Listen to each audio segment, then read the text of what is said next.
किसी जमाने में एक बूढ़ा आदमी रहता था। वो बहुत ही अमीर और मालदार था। उसके पास दौलत की कमी ना थी। वो कई जमीनों का मालिक था। उस बूढ़े आदमी को 4 बेटे थे और वो सब शादीशुदा थे। एक दिन बूढ़ा बीमार हुआ।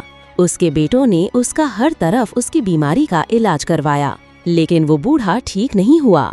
जब उसे पता चला कि अब वो बचने वाला नहीं है और ये बीमारी उसकी जान लेकर रहेगी, तो उसने सोचा क्यों न अपने बेटों को उन हक दे दूं। कहीं ऐसा ना हो कि मैं उनको बगैर फैसले किए चला जाऊं और फिर ये भाई दौलत की वजह से खुद को नुकसान ना पहुंचाएं। वो बूढ़ा बहुत ही अक्लमंद और होशियार था। उसने अपने चारपाई के नीचे 4 मिट्टे दफन कर दिए। फिर अपने बेटों को कहा, मेरे जाने के बाद इस चारपाई के नीचे मैंने तुम लोगों के लिए माल और दौलत दफन की है। जिसको जो हिस्सा आए वो कबूल कर लेना और एक दूसरे से लड़ाई और नफरत ना करना। जब मैं मर जाऊं तो वो 4 मिटके मेरे चारपाई के नीचे खोद कर निकाल लेना। जब और जिसको जो हिस्सा आए वो कबूल कर लेना। जब वो बूढ़ा मर गया तो उसके बेटों ने उसकी चारपाई के नीचे 4 मिटके निकाले और सब ने अपने हिसाब से एक एक मिटका पसंद किया। जब बड़े भाई ने अपना मिटका खोलकर देखा तो उसमें सोने के सिक्के थे। जब दूसरे भाई ने अपना मिटका खोलकर देखा तो उसमें हीरे जवाहरात थे। जब तीसरे भाई ने अपना मिटका खोला तो उसमें हड्डियां थीं। जब चौथे भाई ने अपना मिटका खोलकर देखा तो उसमें मिट्टी थी। ये देखकर चारों भाइयों को कुछ समझ न आया और वो एक दूसरे से लड़ने लगे। 2 भाइयों ने कहा कि हमें हड्डियां और मिट्टी मिली है और तुम लोगों को हीरे जवाहरात मिले हैं।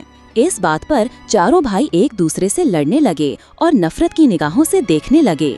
तो छोटे भाई ने फैसला किया कि इस चीज का फैसला बादशाह सलामत करेंगे। बादशाह सलामत जिसको जो मिटका देगा उसे वही मिटका कबूल करना पड़ेगा। फिर कहा, सब भाई इस बात के लिए राजी हो गए और वो बादशाह सलामत से मिलने के लिए निकल पड़े। जब वो बड़ी मुश्किलें सहकर बड़ा रास्ता तय करने के बाद बादशाह सलामत के पास पहुँचे तो बादशाह सलामत महल में नहीं था। जब उन 4 भाइयों ने बादशाह सलामत का उसके बेटे शहजादे से पूछा तो शहजादे ने जवाब दिया कि मेरा अब्बू अंधा है, फिर वो आपका फैसला कैसे करेगा। ये सुनकर चारों भाई हैरान हो गए और उनके चेहरों पर परेशानी छा गई और वो 4 भाई परेशान हो गए कि अब हमारे मसले का फैसला कौन करेगा। लेकिन उनको यकीन न आया कि बादशाह सलामत अंधा तो नहीं था। फिर कैसे शहजादा बोल रहा है कि बादशाह सलामत अंधा है।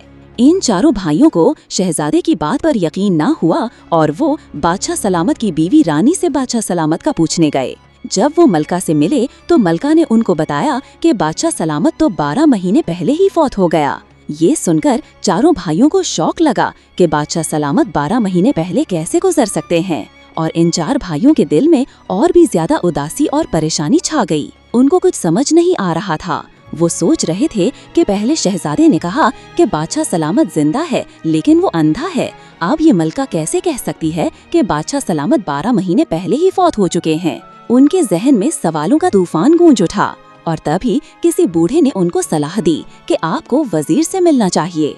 और तभी वो चारों भाई उस बूढ़े आदमी की बात मानकर वजीर से मिलने गए। उन चारों भाइयों ने शहजादे और मलका की तमाम बातें वजीर को सुनाई, लेकिन वजीर को कुछ समझ में न आया कि उन्होंने ऐसा क्यों कहा। और तभी वज़नी इन चारों भाइयों को बताया कि बादशाह सलामत कहीं दूसरे मुल्क के बादशाह से मिलने गए हैं। वो 2 दिन भी वापस आ जाएंगे। तब तक आप चारों भाइयों को बादशाह सलामत का यहीं पर इंतजार करना होगा।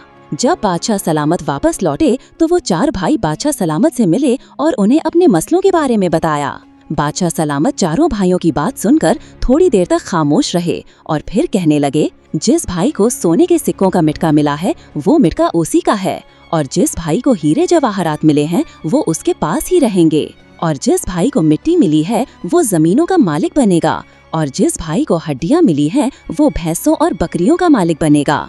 बादशाह सलामत की ऐसी समझदारी देखकर चारों भाई दंग रह गए। इन चारों भाइयों को बहुत ज्यादा खुशी हुई और उन्होंने बादशाह सलामत का शुक्रिया अदा किया।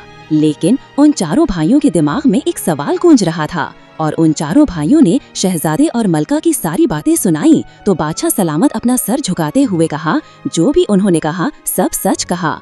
चारों भाइयों बादशाह सलामत को हैरानी से देखने लगे और बादशाह सलामत से पूछने लगे कि बादशाह सलामत ये आप क्या बोल रहे हैं। उन चारों भाइयों को कुछ भी समझ में नहीं आ रहा था और तभी बादशाह सलामत ने उन चारों भाइयों को समझाया कि मेरी बीवी ने मेरे बारे में इसलिए कहा क्योंकि मैं 12 महीने ही अपनी बीवी के पास नहीं जाता हूँ और 12 महीने ही अपने कामों में बिजी रहता हूँ, इसलिए मलका मुझसे नाराज है। और मेरे बेटे शहजादे ने मेरे बारे में इसलिए ऐसा कहा क्योंकि मैं उस पर नजर नहीं डालता और उसकी ख्वाहिशें पूरी नहीं करता। शहजादा चाहता है कि मैं अपनी बादशाही उसके हाथ में दे दूं, लेकिन अभी वो छोटा है, इस सल्तनत को संभाल नहीं सकता और इसी बात पर शहजादा मुझसे नाराज है। और बादशाह सलामत इन 4 भाइयों का शुक्रिया अदा करने लगता है। ये सुनते ही 4 भाई कहते हैं कि बादशाह सलामत, आप हमारा शुक्रिया अदा क्यों कर रहे हैं? शुक्रिया तो हमें आपका अदा करना चाहिए। और तभी बादशाह सलामत उन्हें कहता है कि तुम लोग ने मुझे मेरी बीवी और मेरे बच्चे याद दिला दिए।